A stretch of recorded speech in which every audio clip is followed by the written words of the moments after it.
This week on Mattcast, a beautiful princess is to select a husband from N suitors. The suitors are assigned numbers 0 to N-1 and seated at a round table, and a random sequence of N-1 numbers, X0, X1 to Xn-2, all of them in the range of 0 to N-1 is selected. The princess starts at suitor 0 and moving in a clockwise direction, she counts off X0 positions and eliminates the suitor at that position. She repeats the pattern until only one is left. The last one, she marries him, and they live happily ever after. Okay, speaking of elimination, I think it's time that I eliminate Matt and all this bullshit about Mattcast. Why are you back again? You've got to quit dreaming, bro. You gotta stop. That's not how it works. This week, real heroes wear pink. From the pages of fairy tales, we welcome the powerful pink fairy Tinkerhell into our hall of superhumans. Having trouble sleeping at night? Don't worry, the robot uprising will ensure you rest in peace. And big data meets big dong. Database determined decisively, dexterity in flagrante delicto.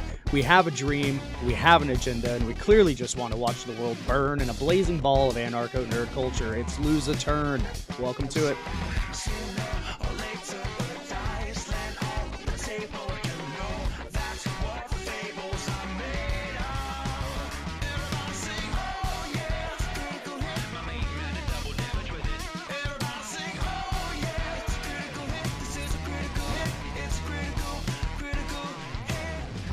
Greetings and salutations. I'm your host, Chuck Mullins, and joining me today, as always, is Matt Herring and little brother, Lord Jack.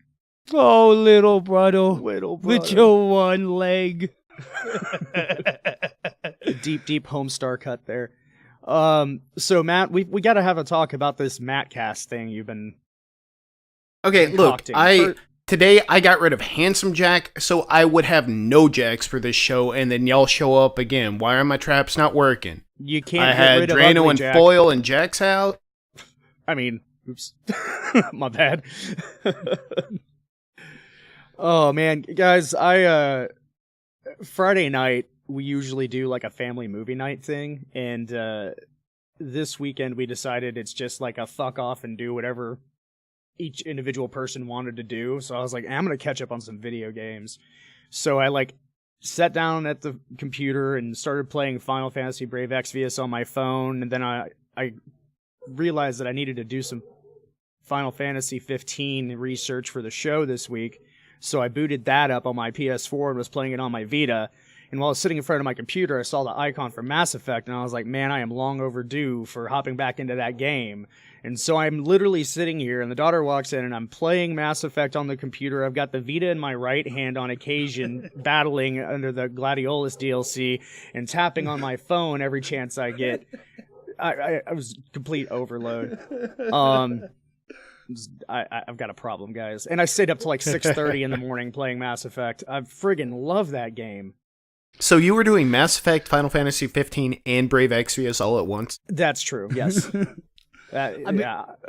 I kind of did the same thing 2 nights ago, but it wasn't 3 games, it was just 2. But now with the Switch, I've been playing Mario Odyssey. At the same time, I was on my phone playing Animal Crossing Pocket Camp.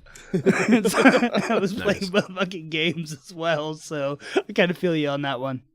I'm so jealous of you two. All I've been doing this weekend is helping a princess find her husband and also writing a card dealer and player and table and deck and cards in Java. Have you considered making friends? Yeah.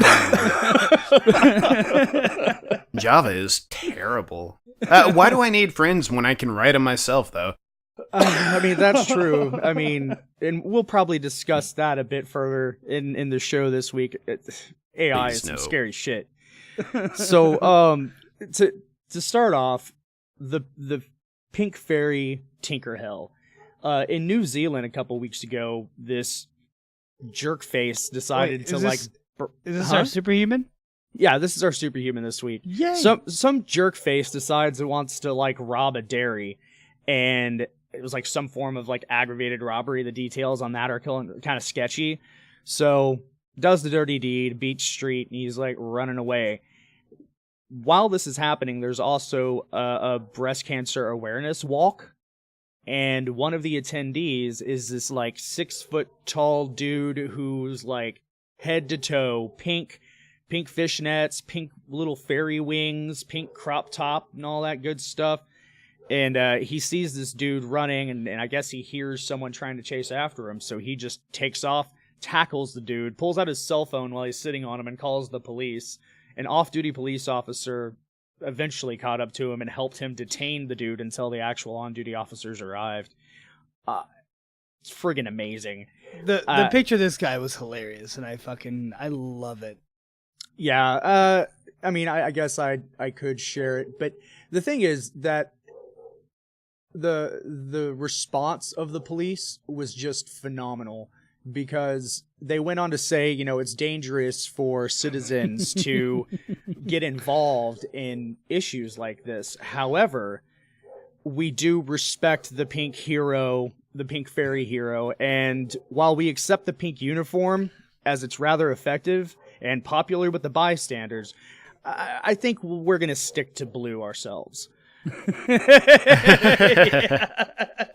But all right. Hats off to Tinker Hell. His real name isn't even given in the article that I was reading either, which is fantastic because I don't believe he has a real name. It's truly just Tinker Hell. I have a pressing question. Mm-hmm. How do you rob a dairy? Yeah, that's where I wanted to go. It was like, or not even outside Like, of I how, just also picture- why. Why? I picture him with like a rope and he's just walking a cow down the road. Like, I'm gonna get away, guys. There's a burlap sack with a $sign written on it just for show. It doesn't actually contain anything.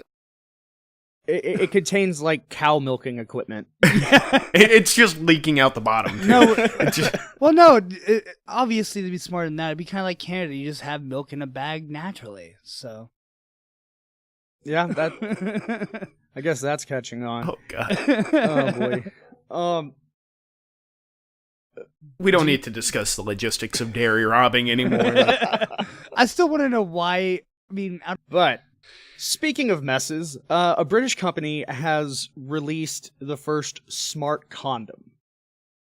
This is a device that you wear that detects your stats and sends it to your phone. It lets you know how your game's going. How long are your thrusts? How long Is it did you gonna- last? The strength of your penis, the dexterity of your thrust, and the charisma of your... Matt, it's not a D&D game. It's a leaderboard. There are so many different directions to go with this. Like the it's charisma of your scrotum. it's a pedophilic pedometer. It's Wait, what? pedophilic pedometer. I mean, One more time. pedophilic pedometer. I think that first word's wrong. Yeah, I think so too. It sounds like I'm not even gonna Pedophile. Are we talking? Pedometer. I don't think you're supposed... Okay, we're gonna drop this. We're gonna get off the pedophile thing. We'll go to take 2. It's a Fitbit for your little bit. Yeah. In my case, big bit. No. Well, I mean, it's just redundant, right? The pedometer does measure steps and thrusts and movement or whatever. Yeah, but have you tried duct taping one? How's to it your going to measure member? if you're doing one of these, like up against the wall, one leg up, and like, you know, the most difficult sex position there is, standing against the wall with... because, like, unless you've got a U-shape, you're not going to, like, be able to thrust much. Are we getting too vulgar right now? Is this too descriptive? I I'm mean, fucking sitting the here topic giggling at and I can't hand stop. is a smart condom, so I think we might have to talk about something sexual in regards to this. So no, I think we're okay. But that's how you get bonus points for performing really sexy stunts. Like that's how. And there's weekly rankings with your bros. Like this is literally the dumbest idea ever. First off, it's called a smart condom, and it's just a ring. It's just like a cock ring. Yeah. So it doesn't yeah. do anything a condom actually does. The only similarity is that it goes near your penis. Yeah. So You still have to wear I a feel normal like they're- condom. Really missing a lot of opportunity here. Like, you've got something around the penis that has some, I don't know, AI or programming in it. And all it's gonna do is tell you that you could have done better instead of, I don't know, sending a little zap like, oh, you're going a little bit too fast. She's not ready yet. Here, let me zap you so you can hold on another 30 seconds. Or I mean, like, hey, That's you new know, Game- you're that's new hot. Game You're Plus. oh, what? That's The new Game Plus? Plus. That's the new Game Plus mode on this thing. Oh my God. Jesus Christ. I mean, it could even, like, if she's, you know, ready, it could send a few vibrations to help you along the way. You know, your heart rate's a little bit too high, or it thinks you're. I mean, we're I'm imagining okay without this, this too much, electronic cock ring. Okay, like let's just break it down to the very bare minimum. I'm okay without electronic cock ring. but I'm fully ready to embrace it. Fuck no. Let- I do not and want anything bring electronic it on. around my dick, especially when, for lack of better terms, shit's getting wet. Not dealing with that. Well, it's Don't okay care because this about is waterproof. Don't care about the waterproof. Don't care about the IPV or whatever it's called. Don't give a You know shit. what? Sometimes a little bit of a shock is exactly what nope. you need. No, And it also lights up. It has like a front and rear facing light. Oh, no, yeah, it that's doesn't right. need It that lights rear up your facing one. genitals, too. So Forgot it just about looks that like you're at a pretty badass Skrillex concert with your own glow stick. You know? I mean, what's it gonna light up? The forest of black? I mean, you got a manscape. The rear-facing I guess. one? It also tells you how fashionable your region is for this season's, you know. Oh, does it? Oh my God. I didn't get that far into that. No, After it doesn't. I'm Labor making Day. this shit Oh, up. It's okay. this thing is Okay. so friggin' awful, and apparently like 900,000 people have already written to express interest in it. It's gonna launch next month, January 2018. You can go get your icon so it can tell you exactly how lame you It's are in called bed, Icon. because that's not fucking redundant. Oh my God. See, the most interesting psychological take I have on this is the idea that you can compare your stats with your friends. Who needs Again- that kind of pressure in their life? Right? Like the Like- leaderboard. You have a leaderboard. Like, for Who- fuck's sake. What's an example of someone that, like, will never watch this show so that I can be like, I would never want to compare myself to them. I clearly think I'm better than that person. Until now. Now I feel like the worthless piece of shit that I truly am because I can't perform in bed. Like, You know, this is gonna why? this is gonna Yeah, we don't blow need up that. in frat houses. I mean, like all the frat guys are gonna sit there, all their brothers, fraternity brothers. This is the new hazing Yeah, ritual. in one of our You only previous get accepted. Oh yeah, Jesus, let me think about that. You only get Yeah. accepted if you're the winner. Yeah. Oh boy. Oh, God. In one of our previous that's episodes, good. we discussed a Craigslist post between two guys who wanted to have a random third-party female show up and take a look at both of their members and let the other know which ones was actually bigger. This will take care Because of it all would be that. too gay. Yeah. They otherwise. can't actually look at it, and they're always convinced the other one's girlfriend, which probably doesn't exist, would be lying. So they wanted a unbiased third-party present. So this eliminates that weird Craigslist situation. Craigslist. I'm gonna register that real quick. Craigslist.com. Jeez. So, moving on, let's try to clean up the conversation with something very nice and fantastic and lovely. After your night of sexual passion, you may find yourself in need of a nice nap. And fortunately, we have just the thing to help ease you to sleep.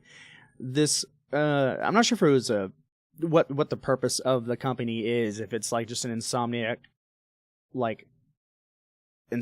sleep study company or whatever, but they went out and got this Scottish composer to write what he thought would be the most effective lullaby. And then they also got another company named Big Jump or something like that. AXA Healthcare is the one who did this study, but Juke Deck is this company that created a neural network and fed it a ton of folk music, because folk music and lullabies are very similar. And so having only tons of folk music as its input it developed an understanding for what humans find soothing, and it composed its own lullaby as well. And you can listen to both of them, and it's very, very creepy that this artificial intelligence was able to compose a song with the intent of lulling humans to sleep. Whenever you listen to it, if you're told, hey, this was composed by AI, you can kind of get it. It sounds a little basic at first, but... Jack, did you have a chance to listen to it? I listened to a little bit of it, and it was actually, it was kind of funny. Before you continue, my wife was still asleep in bed, and I saw that article and I read it, and I turned it on. She started like moving around, like starting to wake up, so I turned it on to see if she'd go right back to bed. I don't know if it actually worked, but I was trying to test it. I can't tell if it works either, because I've fallen asleep every time I try listening to it. I just wake up in a puddle of drool, so I haven't. No, for real. It is, I listened to both of them. And the first one, you can clearly hear more imperfections. And the second one, you're listening to it, and it seems like someone is trying to synthesize human imperfections for the first, 30 seconds. And then it, just comes in and, blows your mind, and it's like, no, I can do more. I can do so much more. It's a slow build-up, and... It's terrifying. At first, you said the first 30 seconds, I was like, okay, it just kind of sounds like, I don't know, it's whatever. Yeah, then after 30 it sounded like really good synthesized music at first. Yeah, yeah. If you like orchestrated music, symphonic music, it sounded like a really good computer generated. Yeah. Then it just comes in full force, and it was like, holy shit. It was really amazing. Yeah. I still think I like, musically, the human-composed version better, but that doesn't mean that the pattern for, or this tedious or medial nature of the rhythm was probably more conducive towards sleep in the AI version. Yeah. And it was very fascinating going back and forth listening to the two. I really enjoyed it. I'd highly recommend it to people. Yeah, and so the thing is, we recently discussed Google's DeepMind and the Go computer, and then they created the new one that just beat the snot out of the previous Go computer. It was only fed the rules, and it played through millions of games and on itself, that it never trained against a human opponent or wasn't even shown previous games. It was orders of magnitude more sophisticated and quicker than the previous iteration, and that was, I think, less than 2 years in between these two. So now that we have this computer whose sole purpose, or this artificial intelligence, that's sole purpose is to lull humans to sleep, the way that neural networks are built, it's fed information, and after it repeatedly processes it, it finds connections and patterns from the data set, and those nodes kind of continue to grow, and more of them combine to pretty much create a brain. And something that a lot of people miss is that eventually, the more data you add to it, the great part of these neural networks is that they can take an infinite amount of data, and as long as they have processing time, find patterns that only show up once you look at it 1 million times or 1 million different versions. Yeah.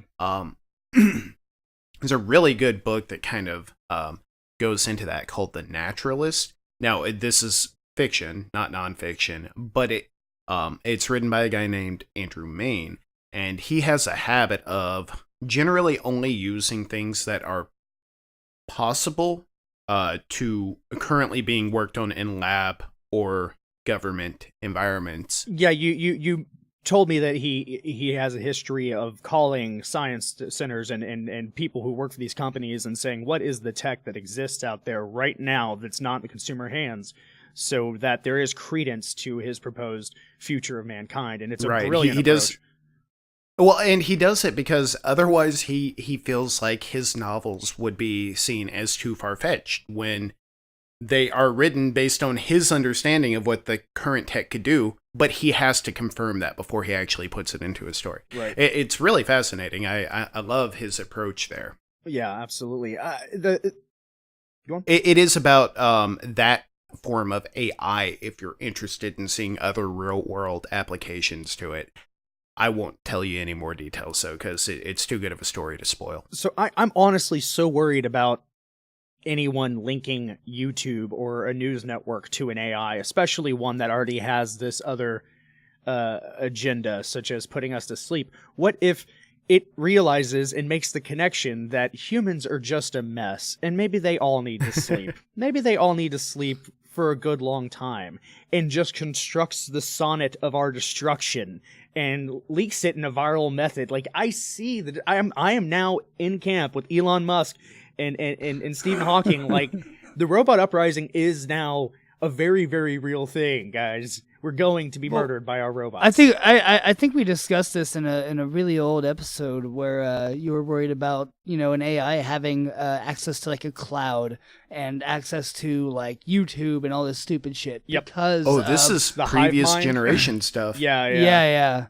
And talking about how, it can learn, it could see some, comedy sketch comedy bit about killing somebody. And then now thinks it's, people love murder because it's funny. Yeah. Like... I found a great way to murder. Watch this.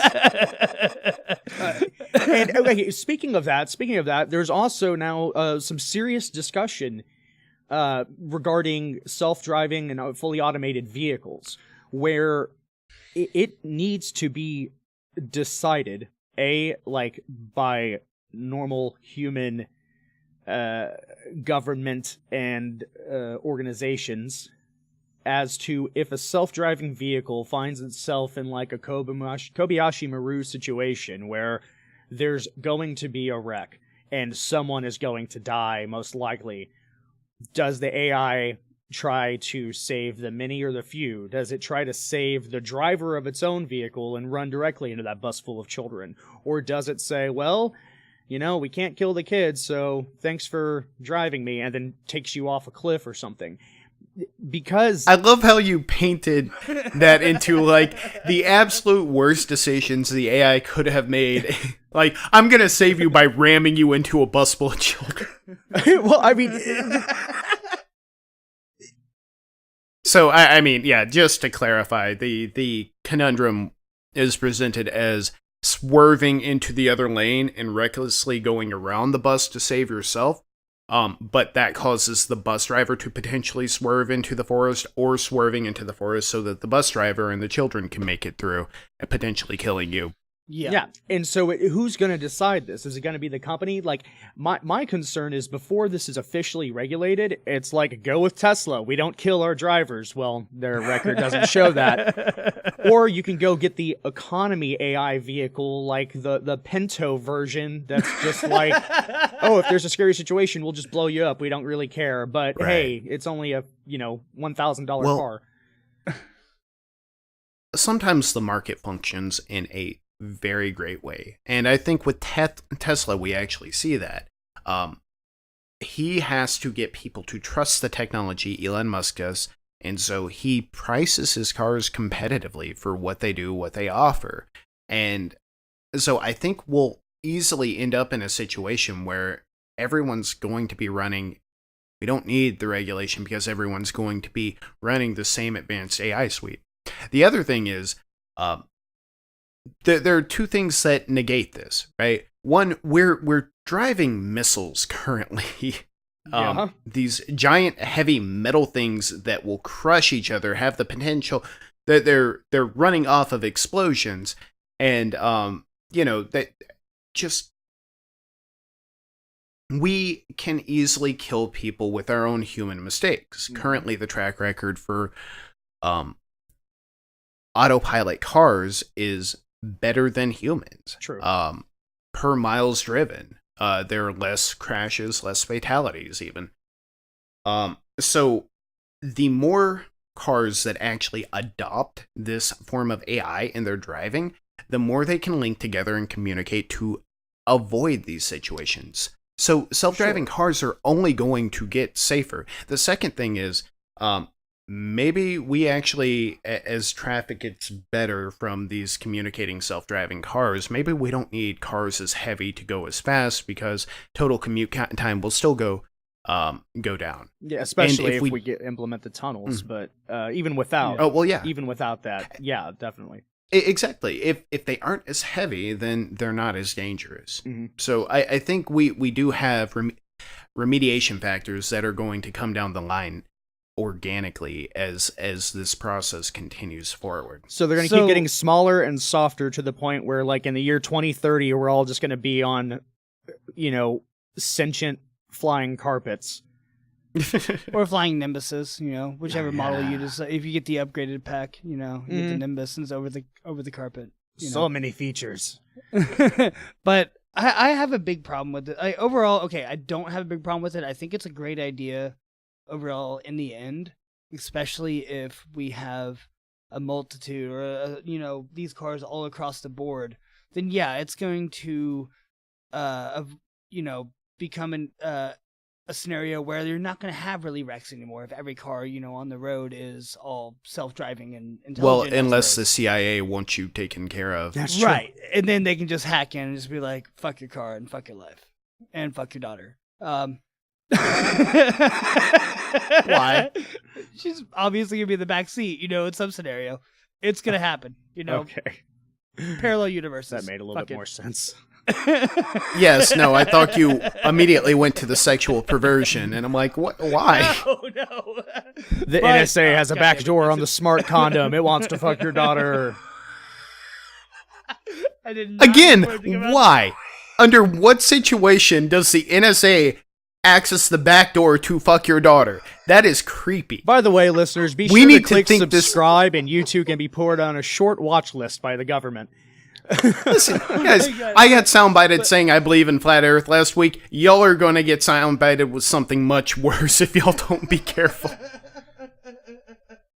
No, but what I was trying to say is, ultimately, like, in the time that these are first coming out, though, because of the unpredictability of actual, people behind the wheel, it scares the shit out of me to have a car decide my fate. When I feel like, because being somebody who has been in a lot of close calls, never really due to my fault, I feel like my human instinct has always saved my ass in every situation. And to let that let that be based off a computer's decision, I don't like that idea unless every car is every vehicle on the road is on the same plane. Right. I mean, none of us like to give up control. I'm going to go ahead and add another topic into this. We now have two different car companies competing to release flying cars by 2020. Yeah. One of them, Uber, is already contracted to purchase up to 24,000, and they have a contract with Volvo, who's working on their flying cars. And then we also have what's this other company name? It's or something. NeoXcraft. No, that's it's VRCo. The vehicle's called NeoXcraft, and it's more of a drone. It has like the 4 blades, but it apparently has the ability to just shoot straight up in the air, so you don't need anything other than vertical clearance, and can allegedly travel like 210 miles an hour. So I would say to Jack, to your concern, I would trust that self-driving car far more than you trust any kind of AI to fly this machine for you. Yeah. These flying cars, look, we don't understand wind as well as we like to think we do. Yeah, famously, right. Well, I say famously, everyone thinks we understand lightning. The truth is, we don't exactly know how it happens. We have these theories constructed, and the problem is lightning itself is very hard to predict, create. You can do it in synthesized environment, but it never matches with what we see in the atmosphere. Right. I don't know enough about this situation. I just know that it is kind of a strange thing. Similarly, wind, like hundreds of millions of dollars went into the original Xbox 360 trying to research the aerodynamics of the cooling in that console, and they still got it wrong. Yeah. Wind, if you change any small little factor, you can end up with these vortexes or just turbulent areas that you weren't expecting. And all of a sudden, you end up with a processor completely overheating. Now, crank that up to, 1,000 times more. You've got a car that's incredibly loud, pushing tons of wind down, that's trying to fly through the air, and all of a sudden, maybe 2 planes are flying overhead at the same moment as a cold front's coming through. Right. And it just ends up flipping the car upside down, and the car doesn't know how to recover from these unusual, unexpected wind conditions. Yeah. Right. Now, this is kind of far out there, and I'm constructing a scenario out of nowhere, but the point is, there are far more unsafe things to trust yourself to than self-driving cars. Well, on top of that, I imagine, first off, they already said, people to be able to drive these flying cars are going to be specially licensed. What I hope is that these specially licensed people are people who are just fanatics of drones, because it looks like a giant fucking drone. So if you fly this that's thing, what it is. Yeah. I'm a fanatic of drone, and I'm real good about getting them stuck in trees and upside down on the roof. What So, I hope, though, really, my whole point of this is the fact that, to fly a drone in an unstable wind condition, hopefully you know how to recover from it. If you fly drones enough, maybe that's the requirement for the cars. And the second is, I just really hope that the controls for flying this giant flying car are actually 2 ridiculous joysticks. Yes. Probably. And, you do have the factor that the drone's not nearly as heavy, which I know. means that it's easier to be carried off by wind. However, it's also balance isn't as large of a factor. Yeah. Right. No, I know. I already knew that when I said it. I just Of course. let me dream. I think the bigger problem to worry about with these flying cars is everyone who buys them, they're immediately going to be ticketed and, warrants out for their arrest, because they're city ordinance laws that prevent you from making that much insane amount of noise. And, who's making that noise? Maybe it's the flying car that we can see for miles and, follow him home. How the hell are you going to pull over someone in a flying car? Are you just going to keep, high beaming? Hey, they got to come down eventually. Well, there's police helicopters, bro. that'll work, right? God, now I'm just thinking of all these wind battles. Jesus. We're pretty much going to blow ourselves up. I think I'm ready for the robots just to take over. Guys, they know, new game, they know Air Joust. Let's get some Air flying cars Joust. to play Air Joust. Hey, they played that in Ready Player One. Yeah, they did. The show did. Oh, damn. I still need to read that book. That's the world we all truly want, where we can safely air joust in our flying cars. And nothing will make me happier. That is the future I've always dreamed of, and I'm just now realizing it. It's the American dream. True enough. Speaking of the American dream and, air travel, let's go a little bit further out of the flatmosphere into space. We've got some studies going on regarding a worm's ability to do its wormy business in Martian soil. And some tests have been performed over the last couple of years that determined that not only are worms capable of doing their wormy business in simulated Martian soil, but they were also quite active, procreated, and they were able to harvest several vegetables from these tests. They attempted to simulate Martian soil. They attempted to simulate Earth soil, which is really, really hard. Just kidding. And was it Moon? Where was the third soil point? I don't know. But surprisingly enough, it turns out that the Mars soil was more effective than the moon soil and more effective than Earth's silver dust soil, I think that's what it's called, which is a Silver gardening sand, soil. I believe. Silver sand, yeah. Yeah. Now, so this gives us high hopes of being able to, spread our human-like disease to Mars and be able to feed ourselves and use the Earth, or shit, I shouldn't call Were it the you Earth. going for the pun there? Yeah. Okay. Yes. But the weird thing is that when we do overgrow our planet here and start to invade Mars, there is no hope for Popeye.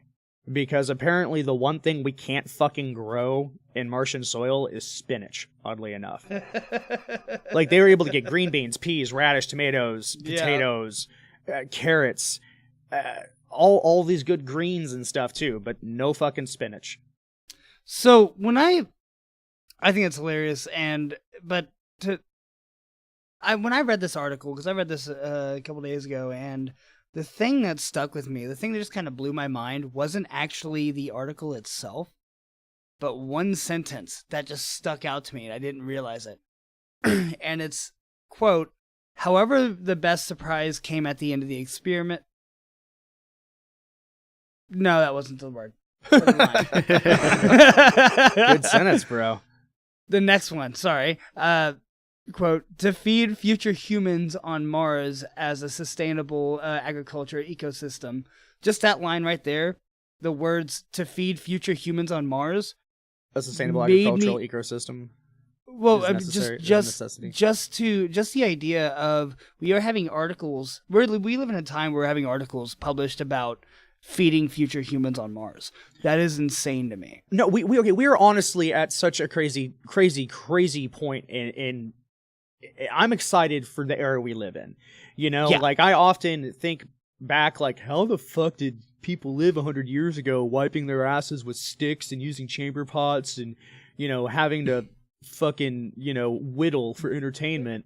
And dealing with dial-up. No, I'm just kidding. We grew up in that era. But Yeah. But, I mean, you look at the advancements that we've seen just in our short time on Earth, and we've now got the internet and cellular telephones. No one ever calls them cellular telephones. I'm bringing it back. And this interconnectivity to the point where we now have information at our fingertips 24/7. And it is a fact that artificial intelligence is going to be significantly superior to the human brain. That's already been proven. And the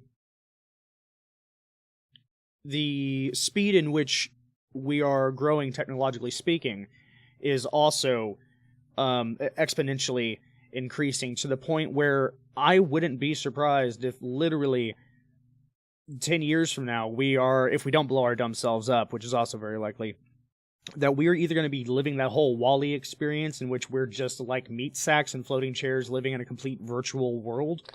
We're going to have maybe faster than light travel. We're going to be colonizing extra planets. We're probably going to stop the whole idea of having a family unit in a home.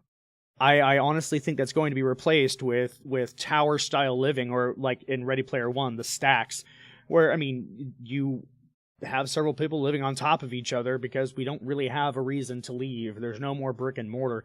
I know this is all fantastic and kind of a digression, but ultimately when you look online and you see Budweiser's going to begin brewing beer in space, like they are now sending up barley onto the ISS to see how it matures and germinates over time, because don't worry, cheap beer will be all throughout the universe.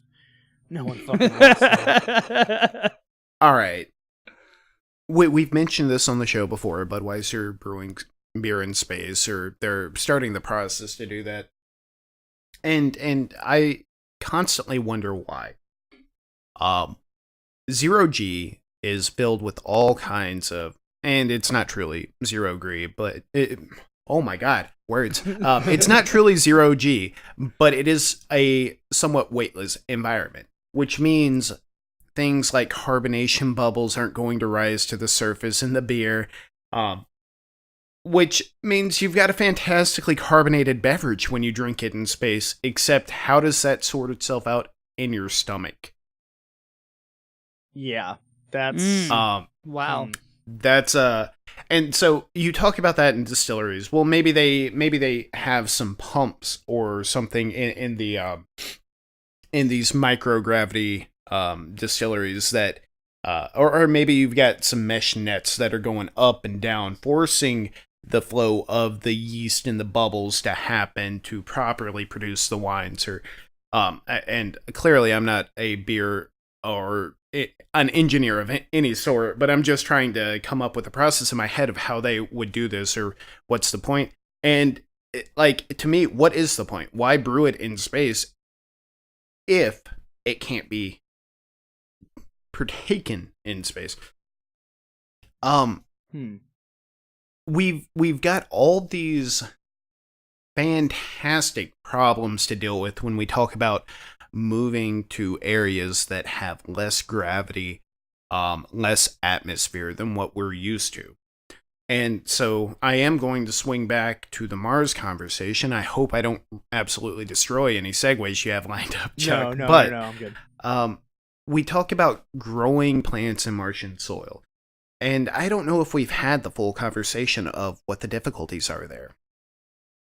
When you're looking at growing plants in Martian soil, your first problem is the soil itself is incredibly fine.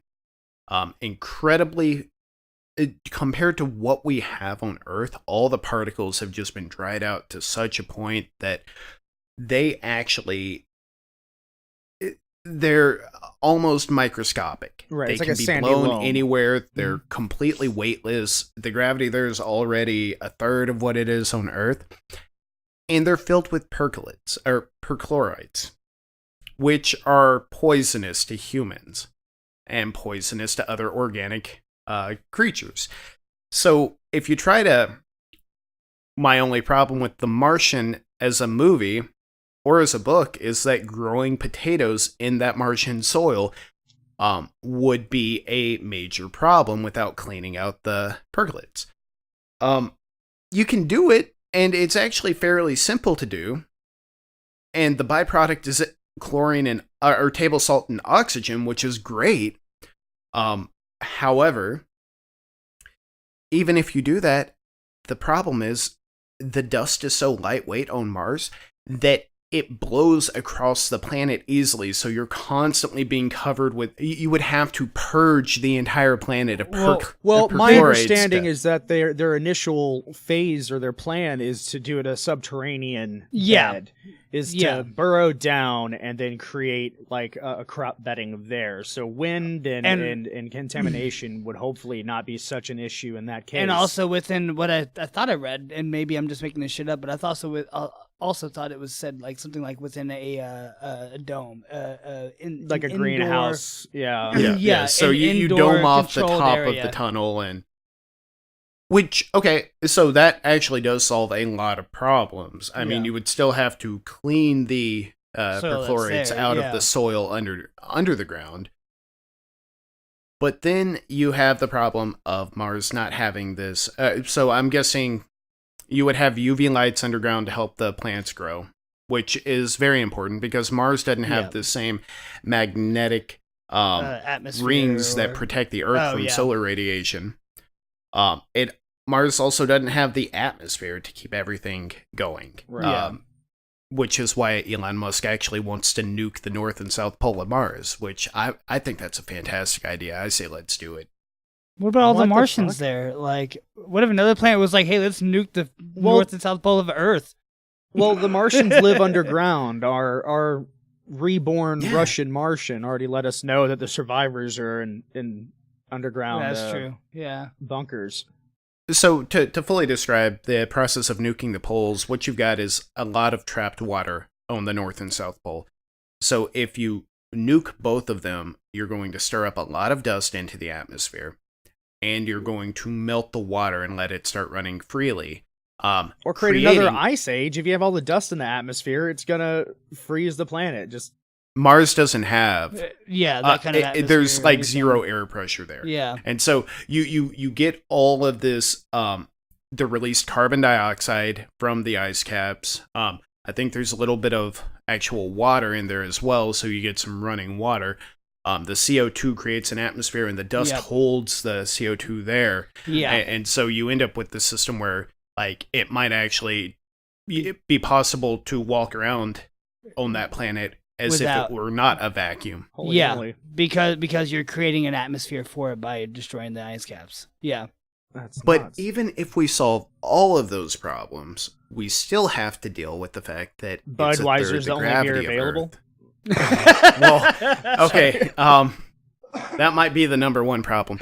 But truly, the 1/3 the gravity, not only is that going to be extremely hard on humans, the plants, I don't know how they're going to grow. That's going to be next to impossible. Do you I don't think, know why if they're in like a greenhouse kind of situation or whatever, like in Space a glass dome or something, whatever. Do you think they would have simulated gravity at that point for those plants to be able to? I mean, you would have to do that inside a building, which dramatically limits how much space you have for horticulture. So I don't. I mean, yes, it is science that needs to happen, but I think some of these headlines are very misleading on how far they can take us. I just love that line. It is science that needs to happen. Yeah. Yes. That's my favorite line ever. No, it's really great. I love the subject of, can we colonize Mars? Can we go there? Yeah. What needs to happen for us to actually live on Mars? And we're farther away than we think we are. Oh, yeah.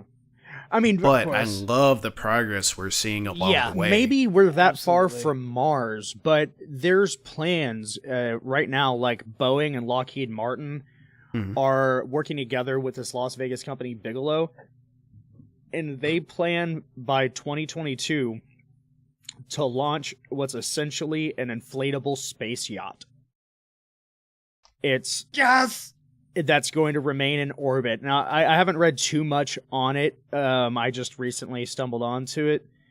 But it plans to have just a stationary in-orbit yacht that's inflatable. Like, what the fuck? I just imagine this giant years. boat-shaped bounty castle in space. Like, a bounty castle in space already sounds amazing. But it's a boat. I kind of dig that. I could get behind that. I fear this is just going to be another, like, crazy Hindenburg disaster. Take 3, buddy. Hindenburg waiting to happen. I mean, I don't know. Like, space inflatables just, I don't know, man. My recommendation is don't go up there for very long, especially if you're a guy.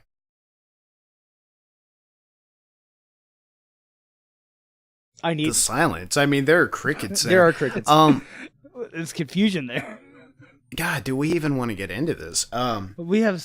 Basically, men are far more susceptible to space cancer. Getting cancer. Yeah, space cancer. Oh, wow, I just guessed from it. Cosmic radiation. I just guessed it. Or you turn into, you know, a giant flaming human, or you become all stretchy, or you turn into rock. Right? Like, cosmic radiation was good for the Fantastic Four. Why not us? I mean, it, Chuck, I grok you. I don't know where else to go from that. I think I heard the word grok in there. I said rock, but... Rock, okay. I'm okay with you grokking me. The groan is real. I think I killed it. I'm sorry, guys. Well, that's because Jack didn't understand the Stranger in a Strange Land reference. So, no, I didn't. I'm sorry, Jack. Enough science. Let's get on to gaming this week. We've been talking about Mars so much that I definitely had to make the first Martian the Earth ever encountered reference. Michael Valentine. Okay. Yeah, I didn't catch that. That went over my head. I think I'm missing one of his names.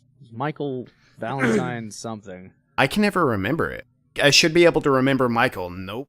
Nope. And that's a book that made me cry. I'm not even kidding. It's a really good book. So Final Fantasy 15 is still kicking butt. Yeah. We're now at its 1 year since release celebration. They've released a ton of pretty excellent DLC, some of it being free, some of it not, which I didn't realize that the Ignis and The GLaDOS and... Well, the Gladius one was free, I think. The first one? Hold on, real quick. Have I been pronouncing Gladius's name wrong this entire time? Because every time I see it now, it's Gladiolus. Gladiolus. Yeah, I've been pronouncing it correct this whole time, too. It's Gladiolus. I just say Gladys, like, as if I'm fucking playing Portal. So.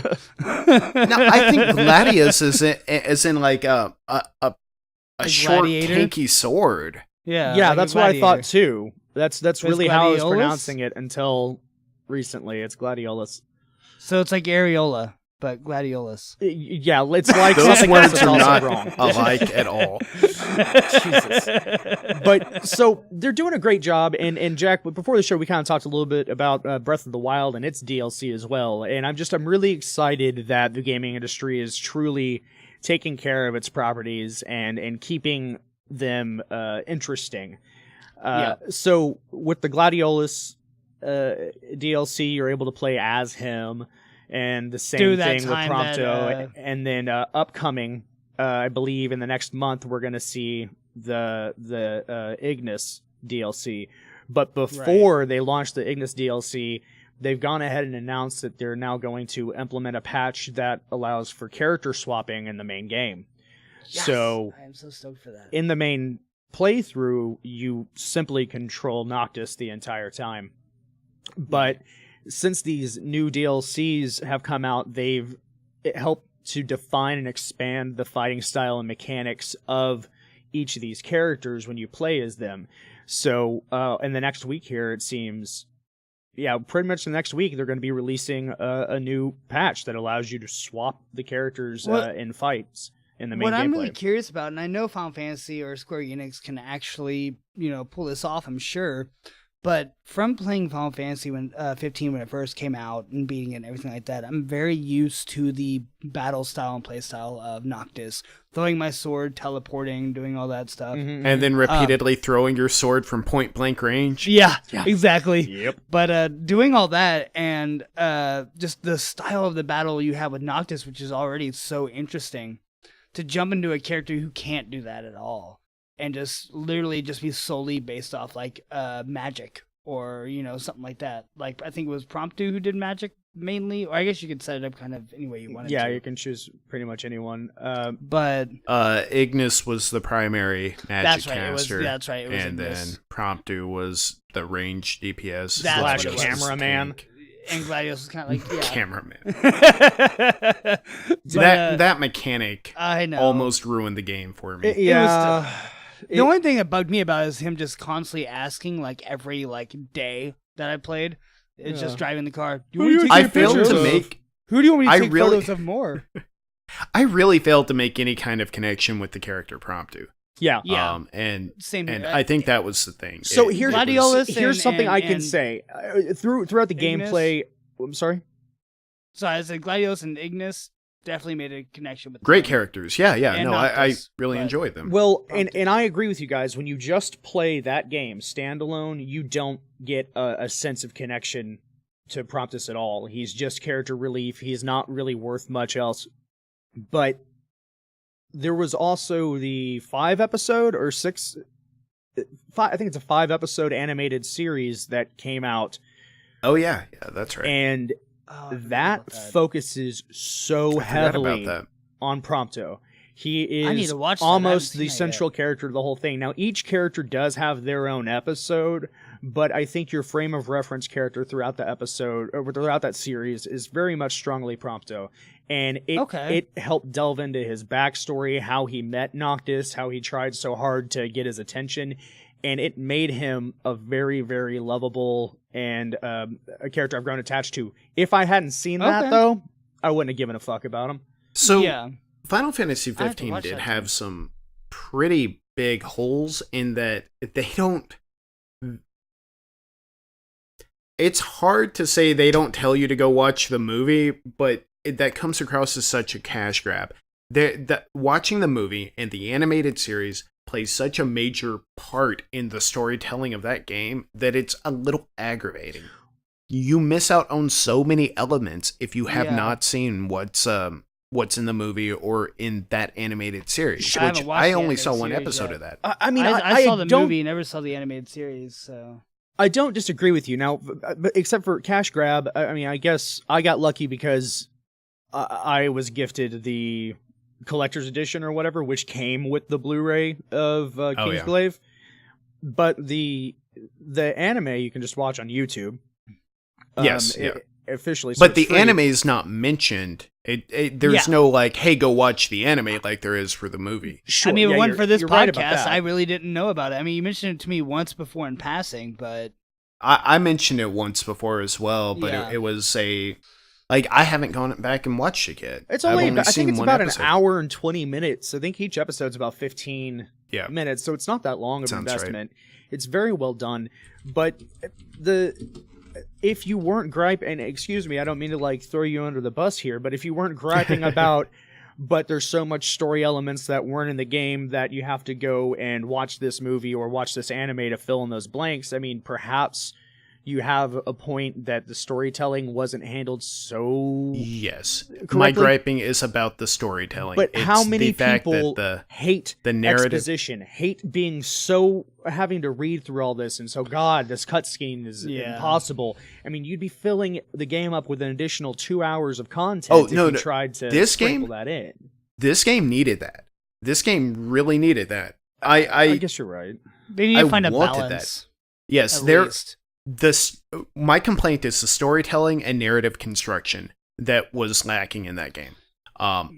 Things are very disjointed. They can happen out of order. References and callbacks can happen all the time, and you're like, I'm not really sure why Gladiolus left me in the middle Yeah. of the game and then showed back up like that was some big mystery. Well, you're missing that DLC content of Gladiolus, like where did he go? Yeah. That didn't come out for a year later. Like, so my point is the narrative and storytelling is weak. It is. There is a lot to like about the game, I mean, I but love the it still, narrative but- specifically And is it's- very weak and disjointed. It's funny because everything I think of when it comes to Final Fantasy, my favorite Final Fantasy of all time, like any of them, 6, 7, 9, everything like that, have amazing storylines, and that's what I fell in love with.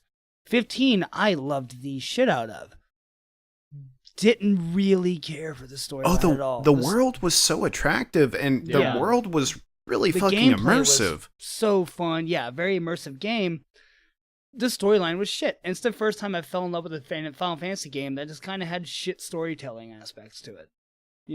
So it's kind of a different, thing that I'm used to, because that's what made me love Final Fantasy. to It begin was with. like a series of beignets throughout Yeah. the entire game. It's like Yeah. all of a sudden you're doing something else, and there's this character I'm supposed to know about, but Yeah. I'm kind of picking it up from context, but they don't even use context very well to let you know exactly like why this character is important or relevant, and then the character just disappears. Yeah. Yeah. For instance, Gladiolus' sister shows Yeah. up for a short amount of time. She throws a Moogle around, and then like, Yeah. okay, but she's gone forever now, and Forgot about what was that. the point? Yeah. I think a lot of it is the fact that they tried to create this open world experience, which breaks They made the it too formula. big, yeah. And it breaks the formula of Final Fantasy writing as far as story goes to be able to do this in an open world aspect. So Well, and I don't even know if it's that. It's just give us some introductions a little bit earlier on. Yeah. yeah, Give us some of that content like Kingsglaive. I don't know how you put that into the game. I think I mean they had some they could really, have pulled the same thing as Final Fantasy VII and made you play through a I think- flashback or a scene. Actually, if I'm Yes, not yes. mistaken, when you start the new game and you start with the fighting tutorial, there's also like a museum kind of room you're in with all these pictures, and you look around there, and if you examine the pictures, that's how you get the backstory, because it kind of starts all like in Medias Res. that might be true. But you My have to- girlfriend, I was making her play, and she got angry. She was like, I don't need no tutorial, and she skipped right through it. So I've never actually been through the tutorial. but Yeah, that's- there's a lot of lore in that starting point that helps kind of lay out the city, the story of the king, and all that stuff, if I'm not But- mistaken. But that's kind of the issue there, is the fact that you're not going to pop that game in for the first time and be like, instead of playing this game, let me look through all this tutorial shit or, this Yeah, museum. You're not So- wrong. You're not wrong. I'm just That saying they did storytelling have should not outlets be in the available. tutorial. Yeah. You Okay, would think well- that you skip the tutorial and you can safely experience the entire story. Also, very, very excited about being able to play as Gladiolus in Final Fantasy 15, along with making my own custom character now that online mode has come out. Oh, wait, Yes. that's finally released? Yeah, Yeah, it's that came like out last month. $20, I think, for the DLC. So I didn't. I'll not get it really eventually. anytime I'll soon. Yeah, get it's it, but $20 shit. for that. But if you had the season pass, you get it automatically. Oh, fucking season passes. See, I thought I had a season pass because I had like the limited edition, but it doesn't seem to be that way. It wants me to pay $5 for the Prompto DLC and $20 for the multiplayer custom thingy. So meh. Do we want to talk about season passes real quick? No. No. hate season passes. I mean, That's my take on personally, it. I love them. I say I will give the creators another $20 to really put their heart and soul into this game so that the games I purchase, instead of buying 50 of them, I can buy 5 of them, and I know they're going to be loved and cared for. The So- Witcher, Borderlands 2, Final Fantasy 15. I gave them an extra $20. That $20 price point will never change. So- the initial cost will change, but I want them to love the hell out of that game with Yeah. DLC. I guess so. I agree Okay. with that, and it's kind of what Nintendo did with their with Legend of Zelda: Breath of the Wild expansion pass, which was you pay an additional $20 and you get no matter how long down the road, every future DLC, taken care of. Yeah. So Yeah, it's pretty much exactly. the same thing. So okay, I don't like the okay nickel with- and diming DLC. I hate Yeah, that. But I that's like the what I fact hate. that I can just pay $20 with the game. I'll make it an Yeah. $80 game when it's brand new, or a Yeah. $40 game Okay, when it's so down to $20. Then I that. agree with season passes or as Nintendo calls it, expansion passes or whatever. I agree with that. I have a big issue with fucking DLC most of the time. Yeah, So- I can't blame you for that. No, Well, gents, I definitely. have a couple more nerdy topics we can go on to, or we can just go ahead and skip to Stranger Than Fiction. I want How are y'all feeling? I want nerdy topics. I want nerdy Okay. topics. Get those nerdy My topics favorite out. X-Men is getting his movie, and this shocked the hell out of me because he, for so many years, was almost an unknown character, and that would be Jamie Madrox, the Multiple Man. He was created by Peter David in the X Factor series. Whenever it first started running, well, no, not when it first started running. I don't want to get too off topic, but when the new X Factor team was created, he was one of those members. He had the mutant ability to duplicate himself whenever he was met with a sharp impact. So they discovered his power the day he was born. The doctor pulls him out, slaps him on the ass, and all of a sudden there's 2 babies. So he's one of the few mutants whose power started off when he was a kid. Yeah. And they were able to do a lot of interesting things with the Multiple Man throughout the years, to the point where some of his dupes went rogue and ran off and lived their own lives. And so there's like evil versions of Multiple Man out there, and storylines that's so where cool. like, yeah, it's super awesome. And then Peter David, the writer who created him, came back and picked up X Factor again, and over the last 5 to 10 years, it's been about a mutant detective agency, and it's done more like a noir private investigative group story, and Multiple Man has become the head of that whole comic series Okay. now. So he's been given a lot of love lately, and that makes me happy because I always found him fascinating growing up. Now So the Marvel Cinematic Universe is doing a Multiple Man film, and it's going to star James Franco. I was about to bring that up because I'm really torn about this because though there are roles that I'm okay with James Franco in and like and enjoy, most of the time I don't care for James Franco, and it's just a turn off already from that. Yeah, I usually don't care for him. He's hit or miss with me. Yeah, like I that's want to hate essentially him, what I but I mean. don't. I think is more. I guess that's probably a better explanation of that. Is I want to hate him, and there are roles that I hate him in, but I don't actually hate him. So I'm really torn by this movie starring the Multiple Man starring James Franco, I'm torn about. Yeah, I mean, if I watch Pineapple Express, then think Multiple Man, I'm sad. My heart breaks. Yeah. But I just there hope you don't are see some Danny roles- McBride show up somewhere and randomly in the middle of Multiple Man, you know? Oh, God. Dude, Danny McBride is doing Gilbert a new Gottfried, Halloween too. film. What? Yeah, if I'm not mistaken. We'll have to bring this up maybe next week. I'll do some off research, topic. but I Well, think yeah, Danny we'll bring this McBride up. is like directing the new Halloween weird. entry. Yeah. But yeah, I mean, so yeah, I'm a little I mean, bit you can look at. skeptical. Wasn't he Harry from Spider-Man? Yeah, Yeah. he was. And I look back on that, Harry and he Osmond. actually did a really good job in that role. And that's what gives me confidence that Yeah. he should be able to do this. I mean, now, Jamie Madrox is kind of a funny character, so, like, it can have that comedic spin. Also, just the crazy situations he can get into. I don't know how long... it's going to be a bet, like, over under. Can I sit for 90 minutes looking at 80 different iterations of James Franco on the screen? Like... Already the idea of just Oh, did multiple y'all James see the- Francos, afterwards? like, Did y'all see Here's 11/22/46 or whatever? The 22, Amazon original where guy goes Oh! back in time to prevent the assassination. JFK, That was that's Franco as well, right? that was Franco. Yeah, no, he Oh, did shit. an excellent job there. I've been wanting to watch it. It's been on my short oh, I list, but I've didn't- never yeah, I got didn't around see to that it. I at all. forgot. I should get Yeah, I've on never that. finished it, but it was good from what I saw. Like the first 4 episodes, it was Okay. pretty enthralling. I'm So, I also mean- really excited about the Disaster Artist, which is like Are you? almost- Are you? I don't get it. what? Yeah, I don't get the Disaster I Artist don't either. get it Like at all. I it look at it made as- me feel gross watching that trailer. Yeah. Same Well, here. have any of y'all actually watched The Room? No. See, that's the thing And is I you know it's have to based watch off it. It that is the shitty-ass worst. movie. Yeah.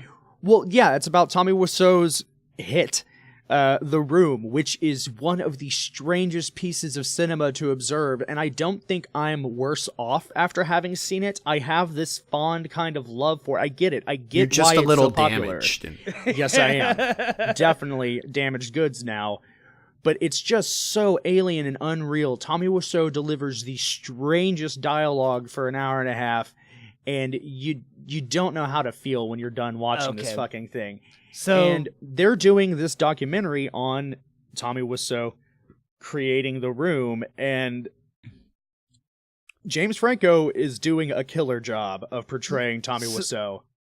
So It's- I'm looking at images just from The Room, and I see how well the James Franco looks Like Tommy Wiseau. Yeah, Tommy Wiseau, and it's insanely great. Okay, so that makes sense. I'm gonna have And- to go ahead and watch The Room just so I know really what I'm getting into. And There's also watch at least videos an out there- episode of that JFK assassination one too, just Yeah, I do to need see him to. in that serious kind of role. Yeah.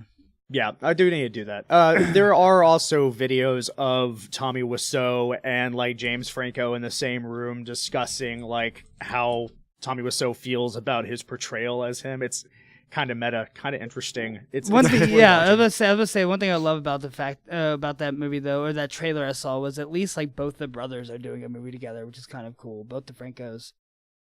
There's a Oh, good yeah, chance. yeah. There's a good. Well, they're also doing another one, which is the Hardy Men. So James and Dave Franco are most likely going to be starring in a grown-up Hardy Boys film. What? Oh, that's badass. Now, Yep. okay, before I'll- Welcome to watch Franco Cast. All I don't care. Franco I'll all the watch it. time. before I get to that, I want to kind of want to backpedal a quick second to the whole Marvel thing that we were talking about. Mm. Because I just read an article today that gets me really excited, and we can touch on this quickly, but apparently Disney is in works of finally convincing Fox to also join them for Well, movies. If I'm not mistaken, Disney is Oh, yes. outright trying to purchase Fox. I didn't know Yes. if it was outright purchase. I thought it was just like, hey, like what they did with Sony, like, hey, give us, the rights to use Spider-Man. That'll be like advertisement for you to continue making Spider-Man movies Yeah, I think they're afterwards. doing both. I mean, right now, at the very least, they're trying to secure not secure rights, but at least allow shared property. Yeah. But Disney is attempting to buy Fox, as far as I know. at I this hope time. so, because Disney, I mean, minus Deadpool, Disney does it right. Fox has always fucked it up, minus Deadpool. So, For the most part. Well, I mean, I guess that's not fully true because you had, Days of Future Past, which was also great. There were a Age of couple of Apocalypse X-Men was films that I really dug. But to finally see X-Men and Avengers be able to come together like they're supposed to, Oh, absolutely. I dream of that day, and also to have like Deadpool come in, for that and everything like that. So like to have the whole Marvel universe in a cinematic realm be together would be amazing. Yeah. So I'm not going to digress too far with this, but if I were a betting man, the Disney acquisition of Fox will never, ever happen. Oh, I concur. I will put so much money on that. The problem is they already own ABC. Yep.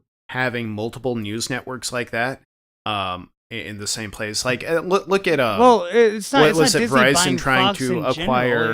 It'd be Fox just buying the rights to Marvel titles, wouldn't it? No, we're talking about Disney trying to acquire Fox as a company. Oh, So okay. you look at how many times has T-Mobile have people tried to buy out T-Mobile, or I Yeah. think Verizon and Sprint tried to merge at one point in time. Those have been Yeah. blocked by federal regulation Yeah. of just Monopoly saying no, and- way yeah. too much And monopoly. that It's bad makes enough sense. already. That makes sense. Yeah. Yeah, well, no, I don't see that as ever happening. It's just interesting, and but hopefully, like we discussed, at the very least, we will get some shared property. Yeah. Last night I watched Spider-Man: Homecoming, and I still haven't actually seen it seeing yet. Spider-Man like in the Avengers universe now, super good. I honestly really I highly recommend the film. It was done very, very well. So a couple more topics. We have DC is now trying to do its own streaming service, and with their streaming service, they're already getting started on an adult-oriented animated series starring Harley Quinn. That's going to be one of their launch titles. We talked about this before. Every company in the world is going to have its own streaming service, and it's going to be far more expensive than cable television ever was until they start bundling this. It's getting absurd. I'd love to see the show, but there's no chance in hell I'm going to sign up for a DC streaming service, not unless they pay me to watch it. Like if they want to, because they owe me, I think, I agree. terrible mishandling of everything, including this last Justice League film.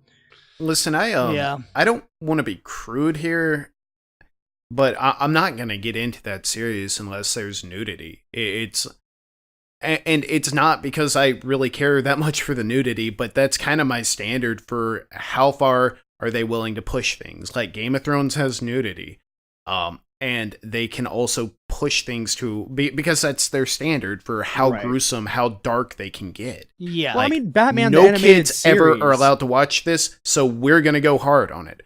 I think with Batman the animated series, they went very dark and very adult several times without. They did. Yeah. But I without can't nudity. trust most companies to handle that properly or for a Sure. prolonged amount of time unless Absolutely. they have that standard. Yeah. Yeah. No, but I think that's fair. Yeah, show us what you got. Play your cards. Yeah. But they've been mishandling all their properties. All their films have been flopping. Yeah. I mean, short of like the Christopher Nolan Batman flicks, I think those are pretty great. But it seems like they're in search for another Batman now because Ben Affleck left, said he didn't want to do with it anymore. And whenever he left, he did what many actors do on occasion, and that's take a little memento off the set just so you can, a keepsake. Unfortunately, I guess because they didn't make any friggin' money off that movie, they decided they would just send Ben Affleck a Take the bill bill. for the batarangs that he stole. I think they're trying to make up every nickel and dime they can. That is just one of the dumbest fucking things I've ever heard. Okay, so yes, they could have auctioned those off for a pretty nice amount of money.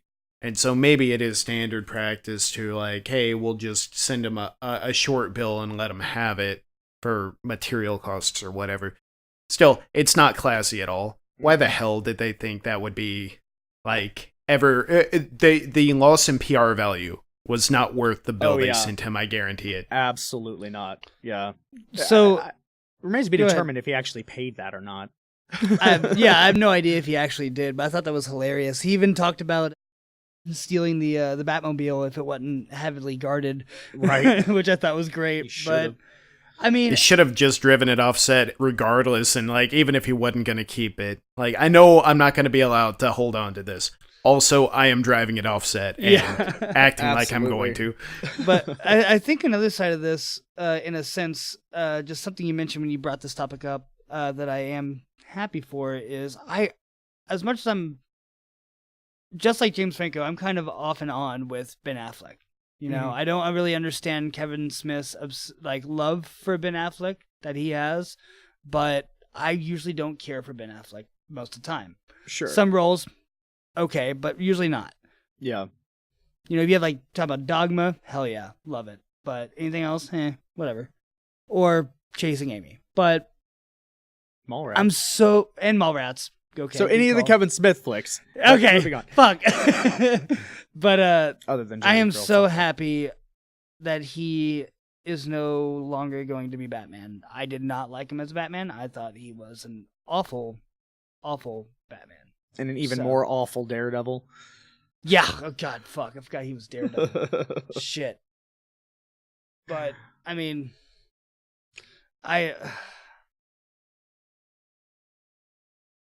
Does anyone like the current DC Universe stuff other tthan Wonder Woman? I haven't cared to watch any of it. It's DC. I'm a Marvel man myself. Yeah. I'm sorry. DC I've does not never have heard enough good things to give them that amount of time. The only thing that has made me interested in watching any of the DC Universe movies is Aquaman now. The way they portray him seems like it's a really cool, badass instead of just getting Khal Drago up there. Yeah, absolutely. That I am interested in. Other than that, I haven't really cared for anything DC, and even the new Flash. I love the Flash. Don't care about the new Flash because I'm so hooked on the TV show that I want. That's the Flash that I know. So, at this point, for live action. See, I love the Flash too. He's my favorite DC character, except I cannot get over the powers that DC likes to hand out. They want to always give people powers that break physics. 100% break physics. The powers they give to the Flash, you're talking about fusion explosions going off constantly. Yeah. And I can't get behind that. I can't get behind the Superman powers where they're like, but he's just a god, so he can do anything. He can also shoot tiny Supermans out of his hands. I know we've talked about that before. Yes, we have. And can't get over that shit. I think X-Men has always handled that more elegantly by making the characters more human and not as all-powerful. With the exception of Wolverine, but that's not really the X-Men's fault. It's the other people who've worked with that character. But with the exception of who? I'm sorry? Wolverine. I mean, yes. He was in the middle of the A-bomb drop, and because a particle of him survived, he was able to regrow from that. I mean, that's... Yeah, no, that was that some Liefeld shit? No. That was a DC fan that got involved on that. But that's always been my argument, and I've always said that is the reason why I'm a Marvel fan over DC fan is DC has these outlandish, ridiculous superheroes, and then Marvel have these mutants that are so much more relatable as humans and have their weaknesses, and it's not like, oh, I'm Superman, my only weakness is this fucking ridiculous chemical rock. Right. The sun that I'm getting used to now. Or whatever. Yeah. You know, though my only weakness is kryptonite. Oh, well, hey, I'm a bad guy who's really rich. I happen to have kryptonite. Like, who the fuck does that? Right. You know, that pisses me off. So I love that Marvel has their weaknesses for all of their heroes. And they play off those weaknesses. And that's what makes the great story that they have is they play off the weaknesses of their heroes who have these abilities. I'm not going to say DC never does that, but I do think it's something that Marvel has harnessed over the years, and it's a mainstay of at least the X-Men family of series. And it's also why I enjoyed Teen Titans so much growing up as a DC property. Those characters were not anything like the adult characters. And I agree with that, you know. Very flawed, very much trying to figure themselves out, and good. I thought there was a lot of good storytelling there. And Teen Titans was great. It was an awesome property, and that's something that DC has actually owned well, is the cartoon world of superhero. Yeah, their animated stuff has Superhuman. always been on point, and Yeah. Marvel's had a hard time outside of like the original X-Men animated series and maybe Evolution. I don't think That Marvel's does had much not hold success. up. It does not hold up with animated DC's. series. Evolution animated series. does. Yeah. Actually, the 90s Spider-Man animated. Yeah, holds never up. mind. That Yeah. was good. That was a good one too. Yeah, Well, it was. Folks, I'd hate to bring this fun topic to a close, but I think it's time we get some points thrown around and get Oh started yeah, with some Stranger we're Than going Fiction. long, aren't we? Yep, I got a long day of editing ahead of me, so... Real quick, Batman anime is coming out. Oh Yes, yeah, Ninja Batman. Ninja Batman. Okay. Just make sure y'all heard of it. That's all I care about. Yeah, I saw that trailer earlier. Matt was showing it to me. It looks awesome. Just real quick, I'm not sure about that art style. I've never been a fan. Like Knights of Really? Sidonia did that art style. Ajin did that art style. There have been several others that were not Netflix films that tried that art style, and the animation it's uncanny. They're in that uncanny valley with the animation style they're using, and I'm not sure if I can get on board with it. I like it. My biggest Do you gripe really? is just how Okay. ridiculous Batman looks. Like, he's head to toe samurai armor, then his little cute ears. Yeah. The Joker looks scary as hell. Yeah, It's I was saying, phenomenal. the Joker I love looks the fucking treatment creepy. of the Joker. Yeah. But That's why I think that's why I can't say I take like Batman it. Is seriously. I like the Joker. I think that's why I like it. Is Joker Yeah. is fucking creepy. I'm willing to give it a watch. I'll definitely like have it on there and not be watching it very much while listening, but Yeah. Now, the X-Men anime was really, really stellar. I recommend trying to pick those up. Yeah. They're probably about a decade old now, but yeah, there's X-Men manga, and I have several of those, but there was an animated series they did, and it's fucking crazy. It's super, super good looking. I would recommend checking that out. So, folks, DC had an... Let's talk about this another time. I'll look up an article for us. All right. So, folks, it's time for Stranger Than Fiction. We all know how this is played. I try to make my teammates lose, or my co-hosts lose, and punish them for everything cruel they've ever done to me, and I get to feel a little bit better about myself. So, we're going to start off with some true or false. Matt. Nintendo once planned a knitting peripheral add-on for the NES called Nintendo Knitting Machine. True. All right, points to Matt. Say it sounds like something Nintendo would do. Right? Jack, in the original Kingdom Hearts, the most powerful weapon in the game was planned to be a sharpened broom servant from Fantasia. I would just because of Disney's role in that, I want to say true. And it's false. You're a loser. Fuck me. You'll never amount to I was anything, hoping. kid. I don't recall that. I played through the first one. I don't recall, but I was hoping. Matt.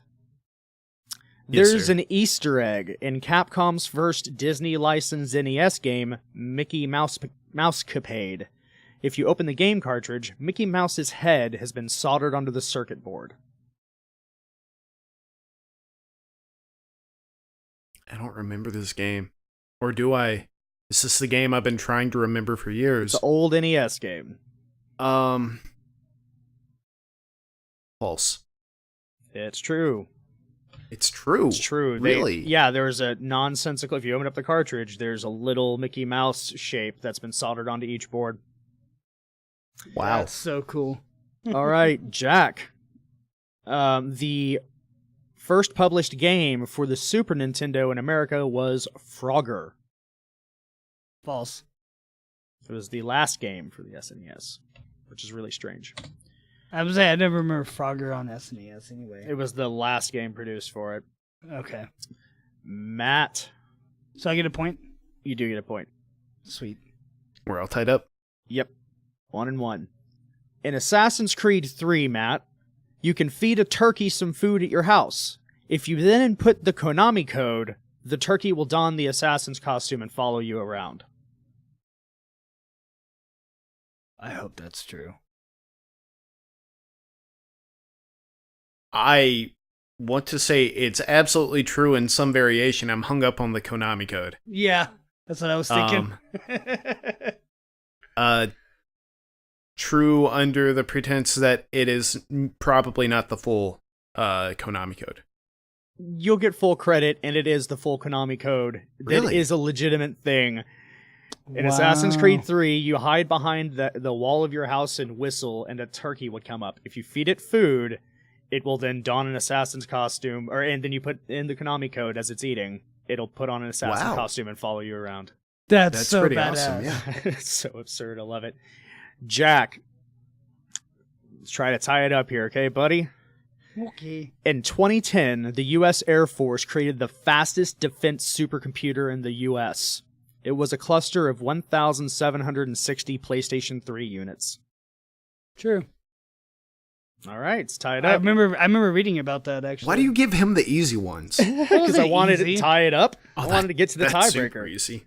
That was a random article I read literally 4.5 years Oh, no, ago. the PlayStation 3 was famously used by all kinds of government agencies as Okay. supercomputers. Because it was so cheap for the processing power. Yeah, They, that's true. if I'm not mistaken, they went under hard. No, I think it was the Xbone. One of those. One of those. companies, PlayStation 3, it took them like 10 years to make a profit. Xbox, they didn't make it. The 360, they didn't make a profit for a long time either, but that was because of the Red Ring of Death recalls, Right, and the okay. refurbs they had to give out. That's right. It took them like 10 years for that. Sony, they didn't make a profit for like 10 years because they lost like $200 to $300 for every one of the first consoles they sold. Yeah. Yeah. Or after they like dropped the price down or whatever, like they were severely undercharging Yeah. even at their insane price Because points the that they time had. of production, and then they were able to get a couple of cheaper parts and kind of finally get a return on investment after 10 years, I guess. Okay, Yeah. so it's time Yeah, for it a was insane. tiebreaker. They were like $2 billion in debt for a long time. Yeah, it was awful. So you guys have 2 and 2. The way this is going to work is I'm going to ask y'all to name the TV show. I'm going to give a description. First person to announce the TV show wins tonight's game. Name the TV show. A Super Nintendo game was created for this television show franchise. You play the main Contra? character. Captain N. You play the main character who is a host of his own TV show in the series. The plot of the game has the main character going through various television show sets, killing animatronic dinosaurs and acid-spitting mummies with a nail gun, and later on, a chainsaw. The manual for this game contains no instructions but a large red stamp over the fake instructions stating that real men don't need instructions. Is it Duke Nukem of some sort? The main character was going to reveal a new line of power tools, but then they were stolen and a ransom note was left in their place. If you need some advice, you may want to look over the fence and ask your friendly neighbor for some advice. Tim the Toolman? Or Home Improvement. There you Home go. Improvement? I forgot about that. Oh my god. I have no idea who gets the points because I said Home Improvement. Jack said it, but you knew Jack what got it the was. name. Well, I didn't. but I knew the second you said, like, looking over the fence, I was like, what's the name of that fucking show? So yeah, for some strange ass reason, you kill animatronic dinosaurs with a chainsaw. Yeah. And that was the SNES adaptation of Home Man, Improvement. that I is forgot the about that that is the fucking golden game. day. The golden days of gaming right there. Yeah, it really is. We Yep. need more games like that. Absolutely. Yeah. It's described as a Jurassic Park with power tools. You still get some Jeff Goldblum in there? Oh, yeah. He'll be the one looking over the fence. Oh, God. That's a haunting image. Just top of Jeff Goldblum. Well, have you tried to... Well, I don't have a good Goldblum. Jordan had a good Goldblum. Oh, well. So, folks, I want to say thank you for joining us this week. As always, if you want to find out more about us, subscribe to any of the stuff, or contact us, you can find all those helpful links through loserturn.com. Do you have any wins this week, gentlemen? So many wins. So many wins. Does someone want to go first, or? I'll go ahead and toss mine out. If All you right. want. It's nothing great or amazing, but something that's actually kind of really inspiring and really cool and has helped me a lot even is watching a new Rooster Teeth show called Always Open. It's a really fantastic show. It does a lot with taking in confessionals from people who enjoy the show, audience and everything like that. And just talks about touches on a lot of real life aspects and kind of brings the people of Rooster Teeth, in a humbling view. And it's just kind of really cool. And it's kind of given me a lot of inspiration. Nice. So that's really cool. Yeah. It sounds a lot like After Things from the Diamond Club crew. Club. Yeah. So I've been watching a lot of that, and it's kind of got me really stoked about even recording this episode today. Awesome. Yeah. Well, that's definitely good. My win is I'm gonna close the show with my win. So is that fair, Matt? You want me to go first? All right. Okay, first, we talked about The Naturalist earlier. That was a phenomenal book. I couldn't put it down, and it's the first in a series. I read it a while ago. It's probably been my pick before. Check it out if you're interested in this survival kind of horror mystery that makes use of the idea of science and current technology and pushes that just a little bit further than where we are now. Win number 2, South Park. This week's episode. So I haven't watched it yet. Oh my gosh. So I'm not going to spoil anything here. People need a chance to watch it, but this season has kind of drug a little bit for me. There have been a couple of episodes that were really great. Other episodes I felt like, oh wow, y'all aren't as clever as y'all have been in the past. Y'all aren't really pushing things. Y'all aren't taking risks. Y'all aren't making people think. Y'all are just like, Right. it kind of feels like what anyone could come out with if they had a platform. Sure. And this episode, they got really clever. And I know some people out there didn't like it. Those people are dumb. They are dumb. This episode was all setting things up, building things up, poking fun at people that probably are not the best for them to poke fun at. And, that's what South Park does best. What always attracted me to South Park was the fact that it made me uncomfortable about my own beliefs. And, man, it has felt so much like an echo chamber this season for so many episodes. And this episode, they're like, okay, no, you could feel it almost as if they're angry or annoyed with themselves. And they just let that frustration kind of drive them a little bit to places they haven't been in a while.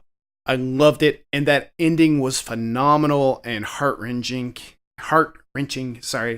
and I can't wait for next week's episode. Yeah, I'm excited as hell to see what they do. It Absolutely. It was huge. I need to watch it so bad. I'll do that today. Last pick. The book What If. I needed a little bit of space from my homework this week, and so when I was driving or whatever, I started listening to an audiobook. Since I finally have a new phone and have space for a lot of audiobooks on it. Mm-hmm. The book title is What If? Absurd Hypothetical Questions Answered in Scientific Terms. And it goes through all kinds of scenarios that are absolutely absurd, and it explains them to the extreme.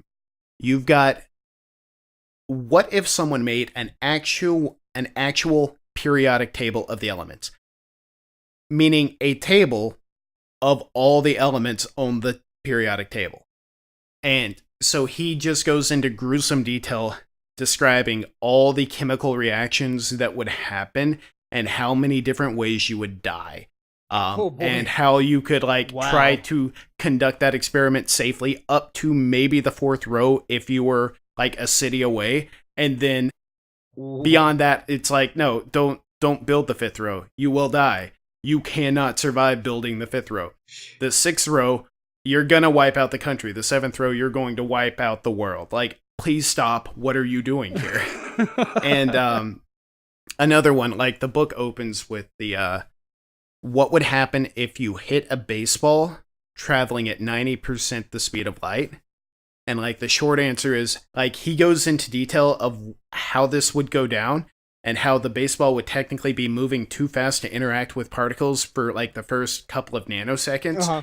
And then all of a sudden fusion reactions would start taking place and the ball would pass by the batter before he had even seen the ball actually leave the pitcher's hand.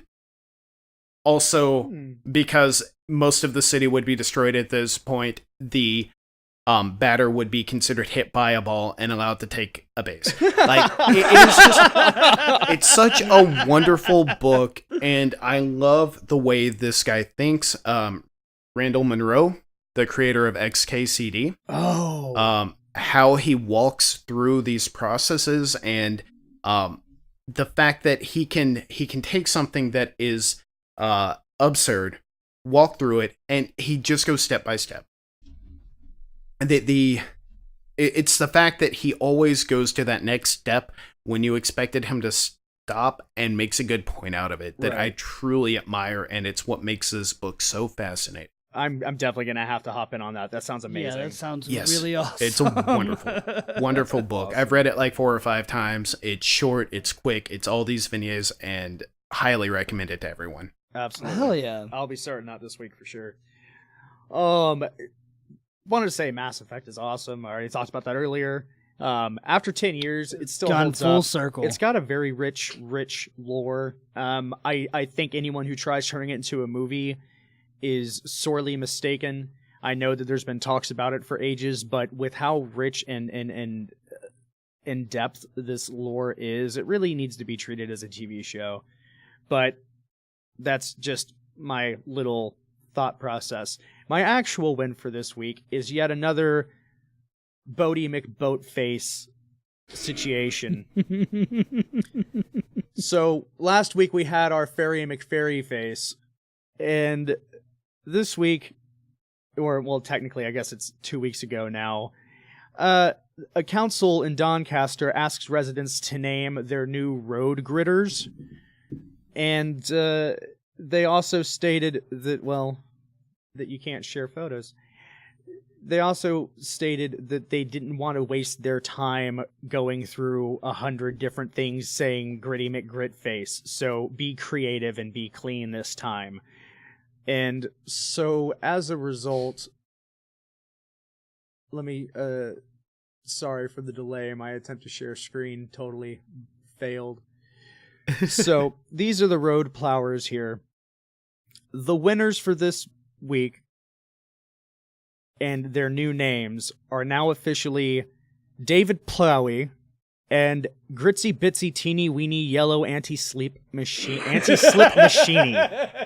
Wow. Let me try that again. Gritsy Bitsy Teeny Weeny Yellow Anti-Slip Machiney. That's my win for the fucking week. Oh my god. Guys, this is Losey That's Turn. wonderful. We love you. Come join us next week. Peace. Thank you so much, Chuck and audience. Oh my god.